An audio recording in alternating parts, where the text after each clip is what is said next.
இப்போ நம்ம வந்துட்டு இந்த சிஏ ஃபவுண்டேஷன்ல லா படிச்சு முடிச்சிட்டோம். சரியா? லா படிச்சு முடிச்சுட்டு டெஸ்ட்லாம் எழுதிட்டோம். கிட்டத்தட்ட எவ்வளோ டெஸ்ட்டு?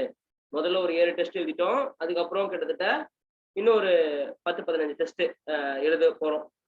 இப்போ நடுப்புற இந்த ஆர்டிபி அப்படின்னு ஒண்ணு ரிலீஸ் ஆச்சு. ரிவிஷன் டெஸ்ட் பேப்பர் அப்படின்னு ஐசிஏ ரிலீஸ் பண்ணியிருக்காங்க. இது வந்து எதுக்காக அப்படின்னா, எக்ஸாமுக்கு முன்னாடி இந்த ஐசிஏ வந்துட்டு ஒரு எக்ஸாமுக்கு 3 மாசத்துக்கு முன்னாடி இந்த ரிவிஷன் டெஸ்ட் பேப்பர் அப்படின்னு ஒண்ணு ரிலீஸ் பண்ணுவாங்க. இந்த ரிவிஷன் டெஸ்ட் பேப்பர் அப்படின்றது ஃபவுண்டேஷனுக்கு, இன்டருக்கு, ஃபைனலுக்கு எல்லாத்துக்குமே ரிலீஸ் பண்ணுவாங்க. இதுல என்னன்னா, ஒரு தடவ கடைசி எக்ஸாம் போறதுக்கு முன்னாடி எல்லா சாப்டர்லயும் சில சில கொஸ்டின்ஸ் இருக்கும். அத குடுத்துருப்பாங்க. நீங்க வந்து படிச்சுட்டு பார்க்காம எழுதி போணும். அதாவது இந்த கொஸ்டின் தனியா இருக்கும், ஆன்சர் தனியா இருக்கும். நீங்க ஒரு தடவ டெஸ்ட் மாரி இத எழுதி பார்க்கணும் அப்படிங்கிறதுக்காக குடுத்துருக்காங்க. பிளஸ் இந்த ரிவிஷன் டெஸ்ட் பேப்பர்ல என்ன குடுப்பாங்கன்னா, அமெண்ட்மென்ட்ஸ் அதாவது இந்த லாஸ்ட் ஒரு 1 வருஷத்துல நடந்த அமெண்ட்மென்ட்ஸ்லாம் எடுத்துட்டு வந்து குடுத்து, உங்க எக்ஸாமுக்கு அப்ளிகபிள் அப்படின்னு சொல்லுவாங்க. சோ உங்க எக்ஸாம்பிளுக்கு எந்த அமெண்ட்மென்ட்ஸ் வரைக்கும் அப்ளிகபிள் அப்படின்னு பார்த்தா, 30th ஏப்ரல் 2021 வரைக்கும் இருக்கிற அமெண்ட்மென்ட்ஸ் எல்லாம் டிசம்பர் எக்ஸாமுக்கு அப்ளிகபிள். சோ சில அமெண்ட்மென்ட்ஸ் தான் நம்ம வந்து இப்ப பார்க்க போறோம். Which is done before 30th April 2021. அமெண்ட்மென்ட்ஸ் எல்லாம் எப்படி வருது அப்படின்னு பார்த்தா, நம்ம பட்ஜெட்ல ஃபினான்ஸ் பட்ஜெட் எழுதுவாங்கல்ல, அப்போ வந்து மினிஸ்ட்ரி வந்து இந்த மாதிரி எல்லா ஆக்ட்லயுமே அமெண்ட் பண்ணுவாங்க. Income tax act, companies act, நிறைய ஆக்ட் அதெல்லாம் அமெண்ட் பண்ணுவாங்க. ஜிஎஸ்டி அது மாதிரி அமெண்ட் பண்ணுவாங்க. அது மாதிரி பட்ஜெட்ல மட்டும் இல்ல, அது தவிர தனியாவும் அமெண்ட் பண்ணுவாங்க. ஸோ அப்பப்போ அமெண்ட்மெண்ட்ஸ் வந்துட்டே இருக்கும். வாழ்க்கை முழுக்க நீங்க அமெண்ட்மெண்ட்ஸ் படிச்சுட்டு தான் இருக்கணும். ஸோ கம்பெனி ஆக்ட் படிச்சுட்டு தூக்கிலாம் போட முடியாது. அது அப்பப்பெல்லாம் அமெண்ட்மெண்ட் வருது, அப்பப்பெல்லாம் படிச்சுட்டே இருக்கணும். ஸோ 2013ல இந்த ஆக்ட் கொண்டு வராங்க. 2013 ஆகஸ்ட் செப்டம்பர்ல இந்த ஆக்ட் வருது. அப்பையில இருந்து இப்போ வரைக்கும் வருஷம் அமெண்ட்மெண்ட்ஸ் வரும். சில டைம் ஒரே வருஷத்துல 2, 3 டைப் அமெண்ட்மெண்ட்ஸ் வரும். சில டைம் அமெண்ட்மெண்ட்ஸ் கொடுத்துருவாங்க, ஆனா அப்ளை பண்ண மாட்டாங்க. அது அப்ளை வந்து லேட்டா பண்ணுவாங்க. அந்த மாதிரிலாம் இருக்கும். ஸோ இப்போ நம்ம வந்து கையில அக்டோபர் 2020 புக் வச்சிருக்கோம் எல்லாரும் கையிலயா? கரெக்டா? கையில எல்லார்ட்டையும் என்ன புக் இருக்குது? என்ன எடிஷன் புக் இருக்குது? 2020ல ஒரு எடிஷன் புக் இருக்கும். என்ன எடிஷன்ரா Jagadish? Sir revised edition October 2020. So அந்த புக் தான் உங்ககிட்ட இருக்குது. அதுல சில சேஞ்சஸ்லாம் இந்த அமெண்ட்மெண்ட்ஸ்ல பண்ணணும் அப்படின்னு ஐசிஐல சொல்லியிருக்காங்க. புரிஞ்சுதா? சரி, இதுல ஃபர்ஸ்ட் என்ன அப்படின்னா 1% கம்பெனி அமெண்ட் பண்ண சொல்றாங்க. 1% கம்பெனியோட டெஃபினேஷன்ஸ்ல ரூல்ஸ்லாம் இருக்கும். இந்த மாதிரி 1% company can be started by a natural person. Page number 5.1 பாரு. எல்லாம் பேஜ் நம்பர் 5.1 எடுங்க.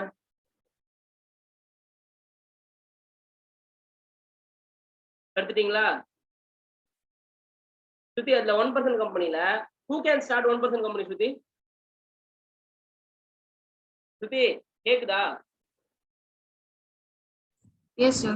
Who can start 1% company? Who is the resident of India and citizen of India? Okay, who is a resident of India, citizen of India. அப்புறம் who should be a natural person. ஸ்ருதி அதான first. Can a body corporate start another body 1% company? No, only a natural person can start a 1% company. So a person should be, இப்ப ஜெகதீஷ் அப்படின்ற ஆள் 1% company ஆரம்பிக்கலாமா? Yes sir. So Jagadish natural பர்சனா? Jagadish Indian சிட்டிசனா?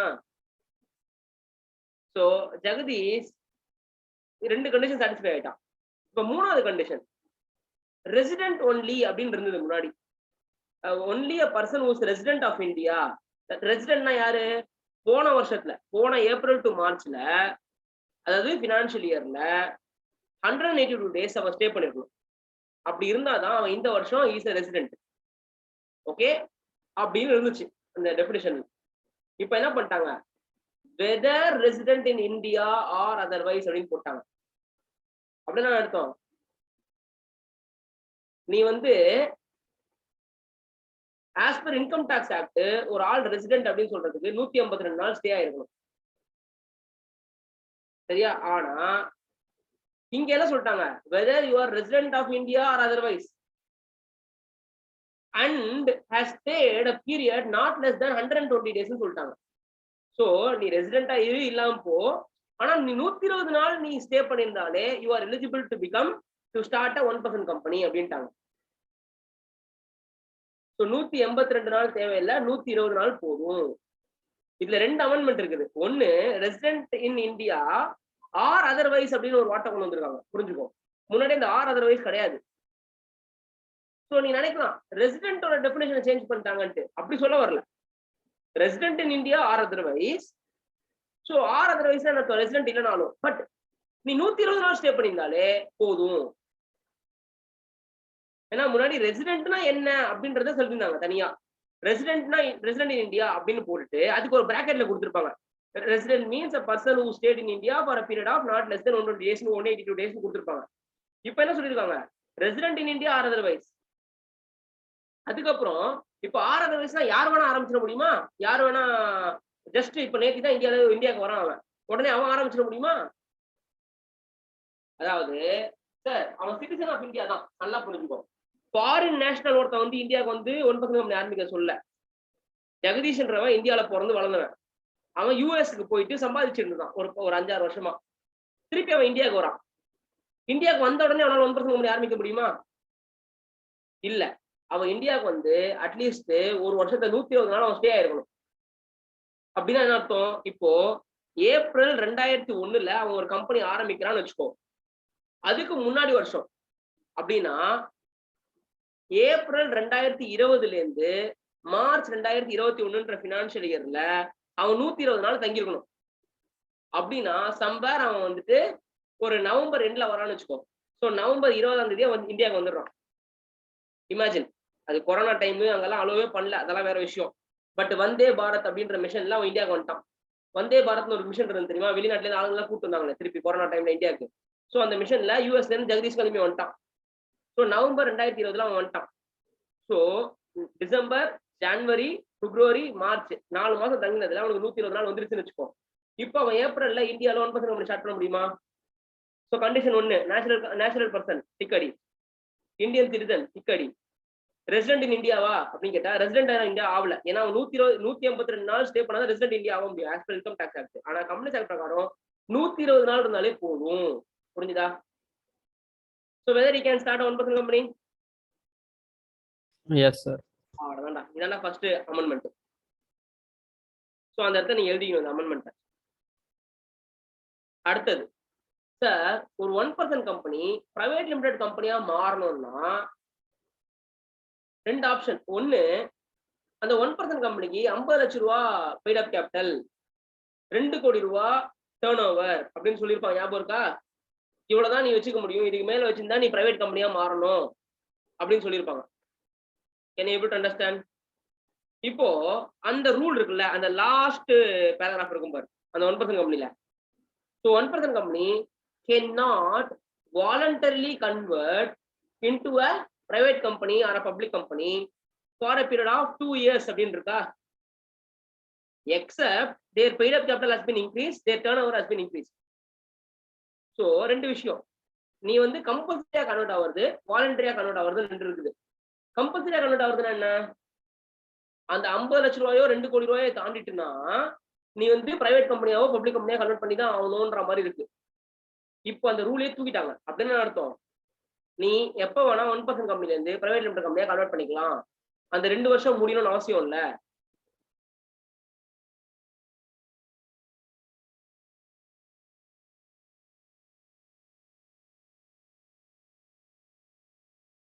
அப்ப அந்த 3 line லாஸ்டா எழுதிருப்பாங்கல்ல, அதை அடிச்சு விட்டுரு, ஓமிட்டட் அப்படின்னு போடு.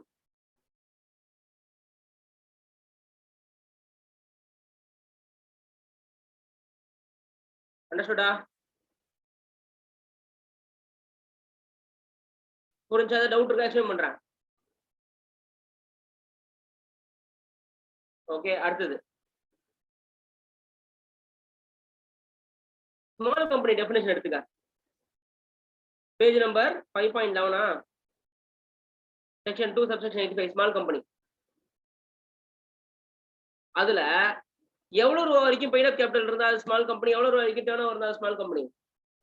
பெய்ட் அப் capital 50 lakhs, turn over 2 crores போட்டிருக்காங்களா? அந்த 50 lakhsன்றதை அடிச்சுட்டு 2 crore மாத்து, 2 crore அடிச்சுட்டு 20 crore மாத்து. அப்படின்னா small company means a private company in which paid up capital is not more than 2 crore or such higher amount as may be prescribed not exceeding 10 crore அப்படின்னு இருக்கா, and turnover not exceeding 20 crore or such amount as may be higher amount prescribed but not exceeding how much 100 crore அப்படிதானே இருக்கு. சரியா? அடுத்தது 2 subsection 52 page number 5.14 என்ன போட்டிருக்கிறதுல listed company என்ன? Listed company means a company in which any of its security is listed in the stock exchange னு போட்டிருக்கா.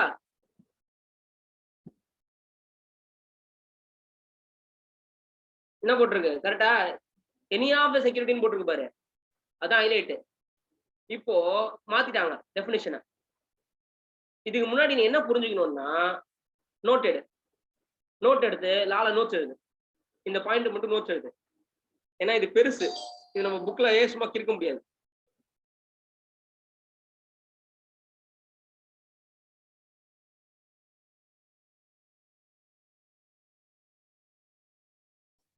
ஓகேயா? என்ன போட்டிருக்கு இதுல? listed company means notes எழுது. Listed company means a company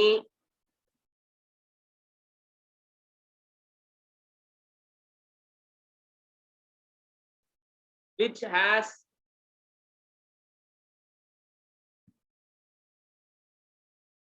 any of its security listed in the stock exchange but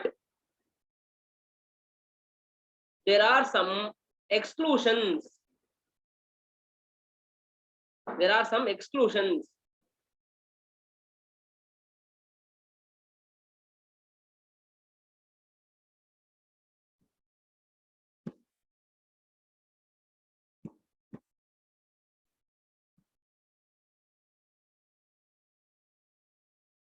Okay, what are the exclusions? Public company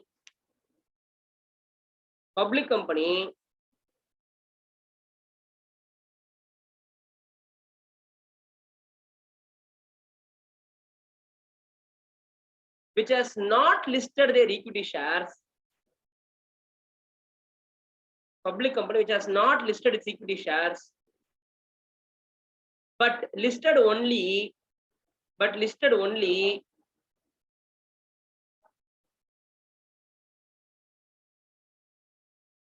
non-convertible debentures, non-convertible redeemable preference shares,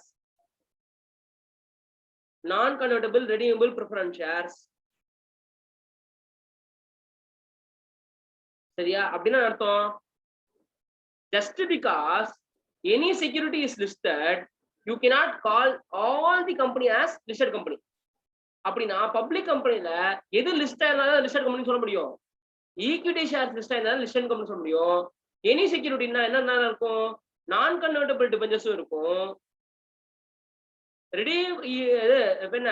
preference share ரெடியூவபிள் preference ஷேர்ஸும் இருக்கும். இதெல்லாம் இருந்தாலும் முன்னாடி லிஸ்டட்னு சொல்லியிருந்தாங்க. இப்போ இதெல்லாம் இருந்தாலும் equity shares இல்ல அப்படின்னா அது லிஸ்டட் கம்பெனி சொல்லக்கூடாதுன்னு சொல்லியிருக்காங்க. புரிஞ்சுதா? அடுத்தது பிரைவேட் கம்பெனி கூட அவங்களோட நான் கன்வெர்ட்டபிள் டிபெஞ்சர்ஸ் லிஸ்ட் பண்ணுவாங்க. So a private company who has just listed its non-convertible debentures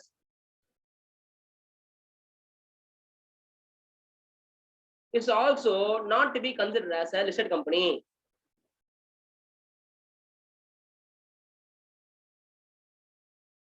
புரியுதாடா? Private company who has listed only its non-convertible debentures should not be considered as listed company.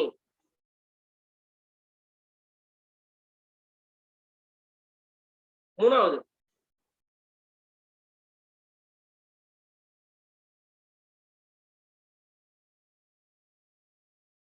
public company which has listed their equity shares in the stock exchange, but it is not a recognized stock exchange.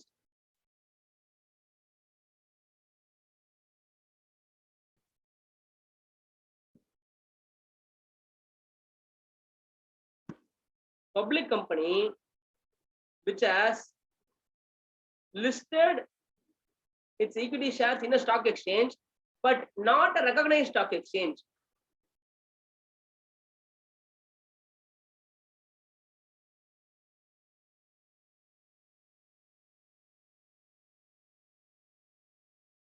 இந்த point ரொம்ப கன்ஃபியூசிங்கா இருக்கும். இந்த point நீங்க எழுதலனா கூட பரவாயில்ல,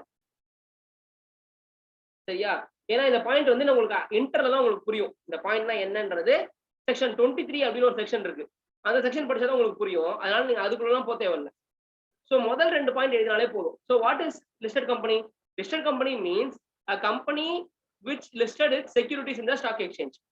But listed company does not include public company which has listed only that is non-convertible debentures and redeemable preference shares, but not the equity shares.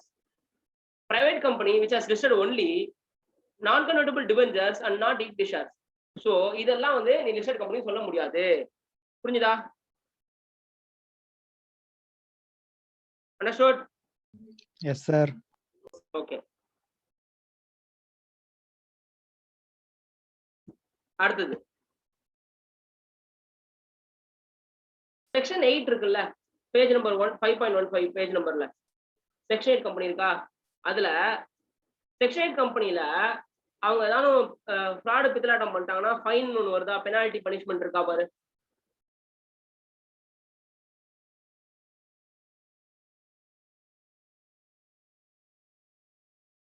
இருக்கா பாத்தியா?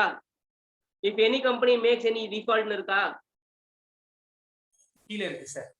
கீழே இருக்கா? அதுதான் படி. அத ஜெகநாத் அதை படி. Punishment or penalty in contravention. If a company makes any default in complying with any of the requirement laid down in the section, the company shall be punishable with fine varying from 10 lakh rupees to 1 crore rupees. Wait பண்ணி இதுதான் இப்பதான் நம்ம change பண்ணணும். அவங்க இந்த 10 lakh to 1 crore அப்படின்றது பழைய provision சொல்றாங்க. புதுசுல என்ன இருக்கு? The company shall, without prejudice to action under the provision of this section, be punishable with a fine which shall not be less than 10 lakh but which may extend up to 1 crore. அப்படியே continue பண்ணு. And the directors and every officer of the company who is in default shall be punishable with imprisonment for a term which may extend. Shall be punishable with அப்படினு இருக்கா? அதுக்கப்புறம் ஒரு word சொல்ற, அந்த word அடி. என்ன சொல்ற? இம்ப்ரிசன்மென்ட் சொல்றியா? Yes sir. அடி. இம்ப்ரிசன்மென்ட் தூக்கிட்டாங்க இப்போ. Okay sir. ஃபைன் படி. With fine varying from 25,000 rupees to 25 lakh rupees. ஆமா, அது அப்படியே இருக்குது. அது அப்படியே ரிட்டைன் பண்ணிக்கோ. Okay sir. Or with both and where it is proved that the ஏன்னா இப்ப இம்ப்ரிசன்மென்ட்டே கிடையாதுல, அதனால வித் போத் இருக்காது. அது அடி. both. Okay sir. அப்புறம் and where it is proved that the affairs of the company were conducted fraudulently, every officer in default shall be liable for action under section 447 which deals with fraud. ஆமா, அது அப்படியே இருக்கட்டும். அது ஒண்ணும் தப்பு இல்ல. புரிஞ்சுதா? சோ இதெல்லாம் தான் அவங்களோட amendment. Okay, understood everyone? Jagadish புரிஞ்சுச்சா? Yes sir. ஓகே ஜெகதீஷ், இப்ப நம்ம கொஸ்டின் பேங்க் எடுத்து வச்சுங்க எல்லாரும்.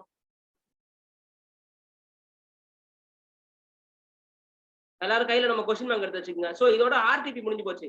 சோ ஐசிஐயோட ஆர்டிபி முடிஞ்சு போச்சு. இப்போ நான் கொடுத்த கொஸ்டின் பேங்க் இருக்குல்ல, நம்ம letspaca.com வெப்சைட்ல வாங்கிருப்பீங்களே நம்மளோட கொஸ்டின் பேங்க். ஸ்கேனர்ஸ் இல்லடா, ஸ்கேனர்ஸ் இல்ல, letspaca வெப்சைட்ல ஸ்கேனர்ஸ் வாங்கிருப்பீங்க, கொஸ்டின் பேங்க் வாங்கிருப்பீங்க. நான் கொஸ்டின் பேங்க் தான் சொல்றேன், ஸ்கேனர்ஸ் சொல்லல. நான் எழுதின புக் கொஸ்டின் பேங்க், அதை எடுத்து வச்சுக்கோ. அதுல கம்பெனிஸ் ஆக்ட் ஓபன் பண்ணி Question number 18, 19 open பண்ணி வச்சுக்கோங்க.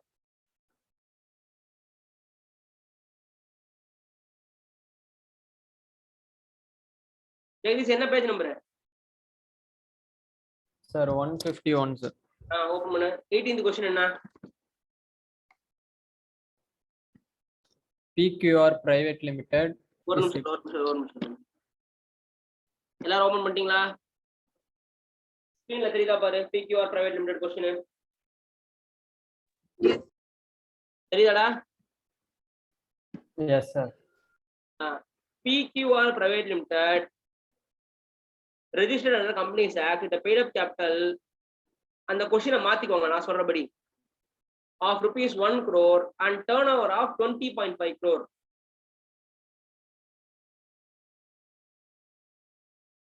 அங்க முன்னாடி 40 lakhs ஏதோ வந்திருக்கும்னு நினைக்கிறேன். 40 lakhs 2 crore வந்திருக்கும். அது இப்ப மாத்திக்கோ இந்த மாதிரி 1 crore and 20.5 crore. Explain the meaning of small company. இப்போ அதுக்கு answer small company as per section 2 subsection 85 okay means a private company, that is other than public company, private company in which the paid up capital does not exceed 2 crore and turnover in the preceding previous year shall not exceed how much? 20 crore. இதுக்கு முன்னாடி இது என்ன வந்திருக்கும்? 50 lakhs 2 crores வந்திருக்கும். இப்போ என்ன மாத்தணும்? 2 crore 20 crore னு மாத்தணும்.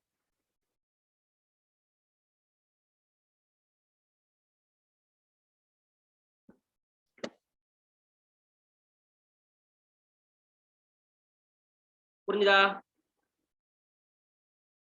சோ கன்க்ளூஷன் என்ன எழுதணும்? In the present case, PQR Limited, a company under the Companies Act, which has paid up capital of rupees 1 crore and having turnover of 20.5 crore. Since only one criteria, that is share capital, which is less than or equal to 2 crore is met, but the second criteria, turnover of less than or equal to 20 crore is not met, but the provision requires both conditions to be met. புரியுதா? அப்படி எழுதணும்.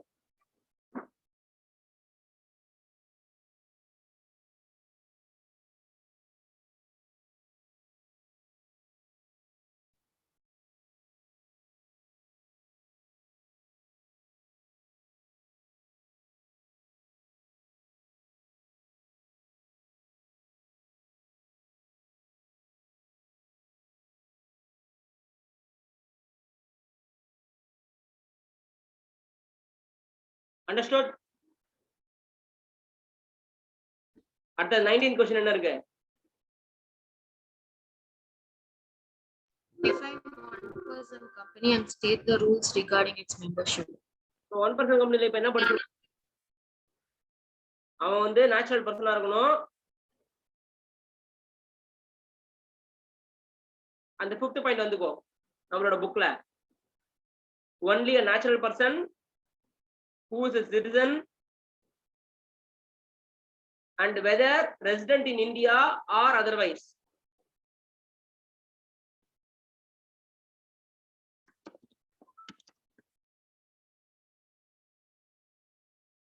And person should have stayed in India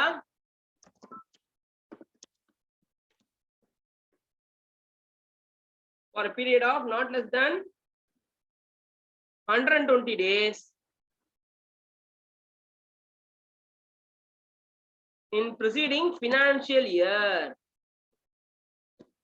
Financial year தானே?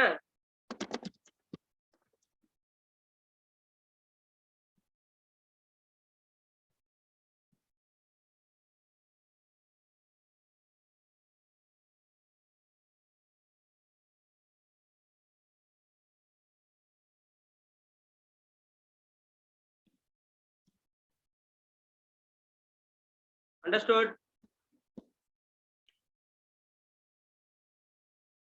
So அந்த amendment மாந்திருக்கு.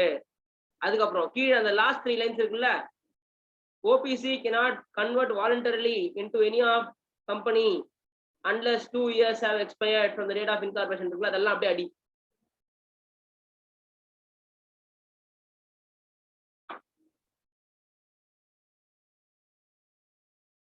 Understood? So with this we completed the amendments.